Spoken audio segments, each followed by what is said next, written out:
Pinatikim ng pa-welcome supalpal si Alex Cabagnot sa Korea. Gusto yatang isnod ng goyang carrot jumper sa hospital si Ethan Alvano. Pinagbubu sa DB si Chinanu Unwaku. Dito muna tayo mga idol sa team ni Ethan Alvano kung saan nasa top ranking pa rin ng liga at may hawak na 23-5 records. Paldo mga idol ang kupunan ni Alvano sa ongoing season. So eto na nga mga idol, makakalaban ni na Alvano ang goyang carrot jumpers kung saan nandito ang player na naging sanhi ng pagka-injury ni Renz Abando at nasa jumpers din mga idol naglalaro ang ex-PBA point guard na si Alex Cabagnot. Opening ng first quarter mga idol, tres ang banatan ng magkabilang team. Pero mainit mga idol ang visiting team sa pagbubukas ng frame. May pamatay sunog na sagot sa home team. Unang punto sana ni Alvano mga idol ay nagmula sa 2 free throw. Dalawang free throw din mga idol ang sinayang ni Kabayan. Hawak mga idol ng jumpers ang momentum sa opening ng frame.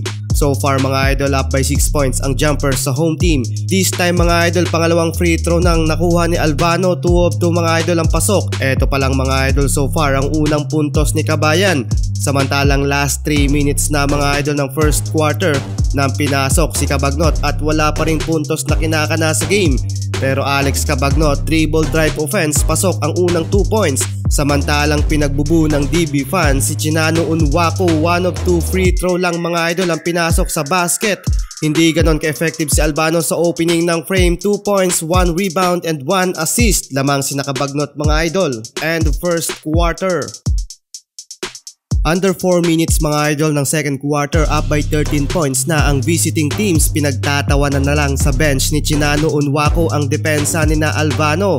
Pero nakatikim ng solid supalpal sa Korea si Cabagnot dahil sa mini run ng team ni na Alvano at sa pagbubuhat ng kanilang American import na ibaba nila mga idol sa 6 points ang lamang ng kalaban. Ang daming errors mga idol ang nagawa ni Cabagnot sa second quarter at nadikit ng Wonju DB ang talan sa scoring. From double digit na lamang ng visiting teams, 1 point lead na lang mga idol ang bisita, 46-47 first half.